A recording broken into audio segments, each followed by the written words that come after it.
शायद एक और किया है इन्होंने कि 5 पर डे या हेलीकॉप्टर का। गंगवार जी से मैंने फ़ोन करके मेरी बात भी हुई थी उस बनिस्बत में। एजेंसी जो रजिस्टर्ड होती है ना, वो ज़्यादातर उन पे ही है, उन्हीं के नाम है उसके। नहीं रजिस्ट्रेशन तो बहुत सारे हो रखे हैं, रजिस्ट्रेशन तो बहुत है, पर उसमें से अलग है, टूर ऑपरेटर अलग है। नहीं उसमें इन्होंने पिक एंड चूज किया है ना। हाँ भाई या तो क्राइटेरिया रख दिया कि जिसका जीएसटी 5 करोड़ है, 10 करोड़ है, 2 करोड़ है, उससे ऊपर क्राइटेरिया नहीं है इनका।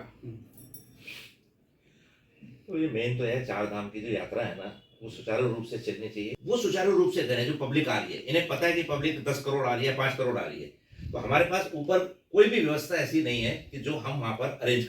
निश्चित रूप से ये चारधाम यात्रा उत्तराखंड की लाइफलाइन है और सरकार को इसके अंदर अत्यंत गंभीरता से विचार करना चाहिए, जो कि अब जो वर्तमान समय पे नहीं हो पा रहा।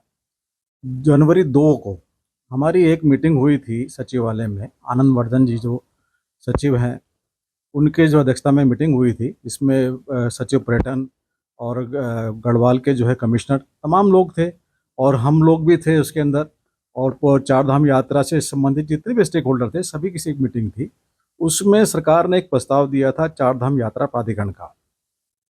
तो इस वर्तमान समय में उसकी आवश्यकता है, क्योंकि सरकार जो है अब कोई व्यवस्था नहीं करती है, तो वो उस व्यवस्था सुचारू रूप से हो सके, इसलिए प्राधिकरण की आवश्यकता है। हमने उसके लिए सरकार को सुझाव भी दिए थे, परंतु खेद का विषय है कि अभी तक उसके अंदर कोई भी कार्यवाही नहीं हुई है।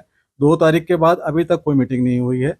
और पिछले वर्ष का भी जो अनुभव हमारे सामने है, जिसमें होटल जो जितने होटलियर थे, उनको करोड़ों रुपए का जो है नुकसान हुआ था, जिसके हमने जो है सरकार से कहा था कि ये चूँकि रजिस्ट्रेशन का एक बड़ा मुद्दा है और रजिस्ट्रेशन को ना जो है ऑनलाइन रजिस्ट्रेशन ना हो, ऑफलाइन रजिस्ट्रेशन हो, और जो पूर्व की व्यवस्था थी उसी को लागू कर दें तो बहुत बड़ा जो है हल हो जाएगा।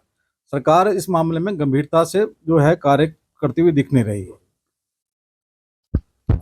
पिछले साल जो यात्री में कठिनाई हुई यात्रा में, सबसे ज़्यादा तो एक अहम भूमिका रहा कि रजिस्ट्रेशन का, परंतु सरकार इसमें प्रति वर्ष हम लोग रजिस्ट्रेशन और इसी का सोचते रहते। विगत वर्षों में भी यात्रा चलती थी, आज के 5 साल पहले जैसे चलती थी यात्रा, उसी तरह के से मैं चाहता हूँ कि इस साल यात्रा चले।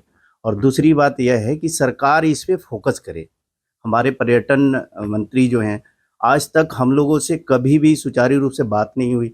इतने बार हम लोग लेटर दिए, मिलने की कोशिश की, मिलते भी नहीं है।